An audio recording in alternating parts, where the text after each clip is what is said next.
Desert Diaries. Hello, Arizona calling, and vaccine update. Just after I finished recording last week's episode for you, guess what? One of my 98 billion attempts at clicking refresh worked. Ta-da! There are 3 state-run vaccination centres in Phoenix right now, along with a lot of doctors' surgeries and pharmacies and the like that are offering the jab. And these state-run vaccination centres are 24-hour military-style operations. So the appointment I managed to get was for just before midnight at the Cardinals Stadium. Now, that's the local football team, the Cardinals, and by football I mean kind of rugby with armour, of course, and not actual football, which is soccer, and you know what I mean. Anyway, the Cardinals, or State Farm Stadium as it's also known, is in Glendale in the western part of the valley, about half an hour from my house. I'd last driven out there to see the Rolling Stones just a couple of months after we arrived in 2019. And I had wanted to go and see the Coyotes play. They're the local ice hockey team who do their matches in the Gila River Arena, which is just next door. But of course, once we've got our act together to sort out any sort of visits to sporting events, pandemic put paid to everything. So there we go. We'll have to wait. Anyway, I digress. A colleague of my husband Dave's, you know, the man that we called Jason, because his name is Jason, had also managed to get an appointment the day before me, again around midnight, and he'd reported back it was chaos.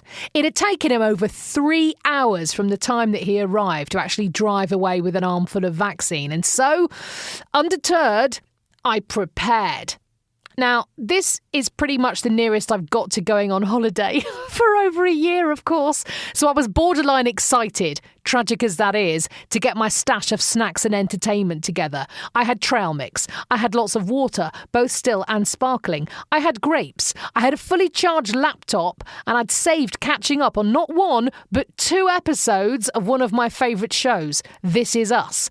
I also had tissues, because if you've seen This Is Us, you'll know it's impossible to get through an entire episode without crying. I'm usually sobbing by about 12 minutes in. Basically, it's like free therapy each week. Anyway, I'd called my mum in Australia because the time difference means it was a great time to catch up with her, and I was ready for 3 or more hours in line. I was in and out within 25 minutes, and that included the 15 minutes I had to sit in my car to make sure I didn't have an adverse reaction to the jab. It was an incredible system. As I said, 24 hours a day, 7 days a week.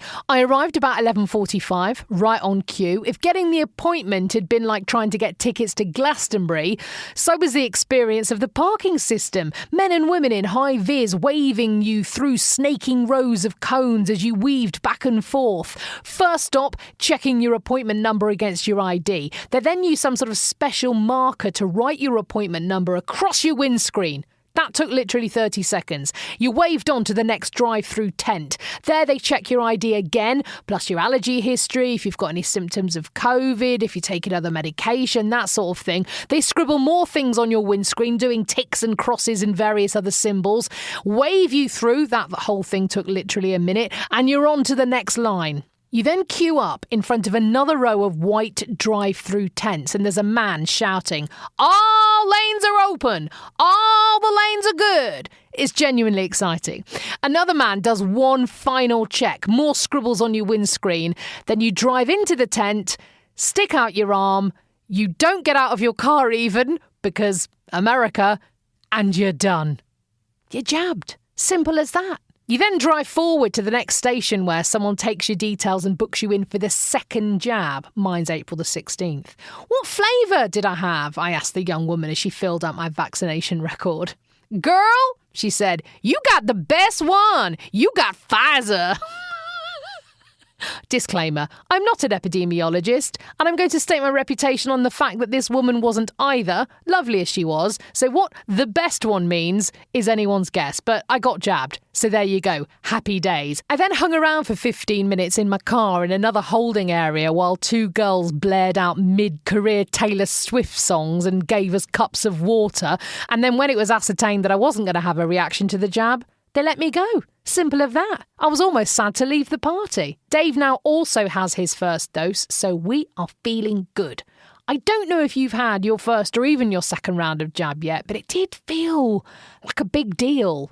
Like this is the start of, well, hope that life, whilst I don't think it will ever be exactly the same again, will allow us to maybe, please, make a few more plans about seeing people we love who don't live close by. I had a bit of a strange and borderline uncomfortable encounter in my local supermarket this week, Fry's. I was searching in the spice aisle to get some everything bagel seasoning to send to a friend of mine in Glasgow. She loves it, as do I. It's kind of a mix of flavoured salt and sesame and poppy seeds, and I don't know what it is, but it tastes amazing on pretty much everything. So I was searching, and this lady, another customer, I'm guessing in her 60s or so, came up and asked, "Hey, what are you looking for? Can I help you?" That's nice of her, I thought. I explained, I'm just looking for some everything bagel seasoning for a friend of mine. As soon as she heard my voice, she stood back, just a step, and she said, "What made you come to the US?" "Oh, change of scenery," I said breezily, "new jobs, blah, blah, blah." "How did you get in?" she said. "Did they just give you citizenship?" She seemed almost annoyed. "No," I said, "it's really hard to even get a work visa, actually.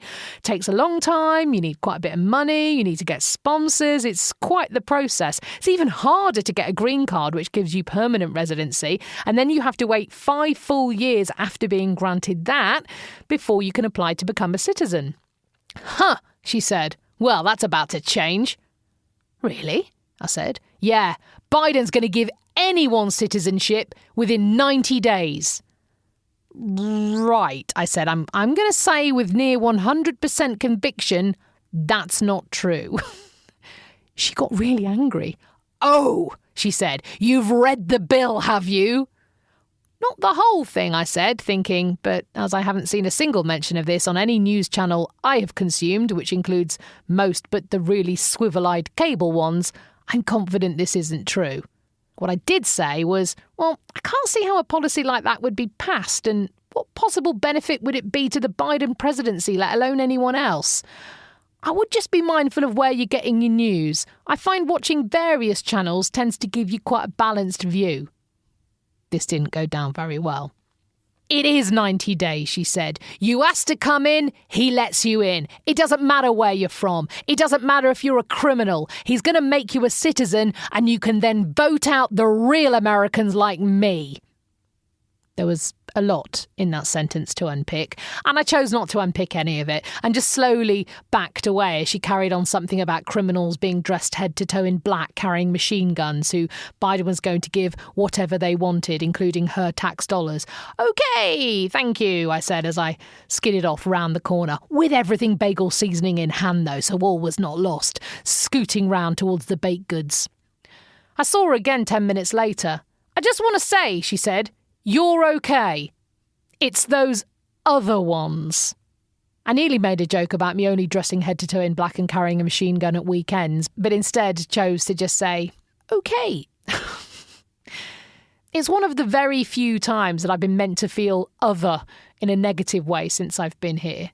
But there's always going to be that group of people who clench at the thought of anyone who doesn't look, sound or act like them being allowed to come into, quote, their country. It is what it is, right? Most people realise there's so much more than unites us than separates us. But there we go. So as spring springs on, we're now up to 90 degrees in the daytime here in Phoenix. That's around 34 in new money. And it's only just April. We're seeing 37 by the weekend. I am counting down the seconds until the days of no socks till October are upon us. I'll see you in the desert. A little note, as we haven't had a chinwag for a while, that I would love you to get in touch with me on social media. You can find me on Twitter at WalkerSam. Sam Walker Radio is my name on Instagram, and on Facebook, just search for facebook.com/see you in the desert. Do come and share with me, please, where you listen to Desert Diaries. I've been snowed under with work. I've had no time to pay you much attention. those days are over. I'm all yours. So if you fancy sending me some pictures of where you listen in, I would love to hear from you. And I'm going to be doing some Facebook Lives again for you soon, so get your questions in.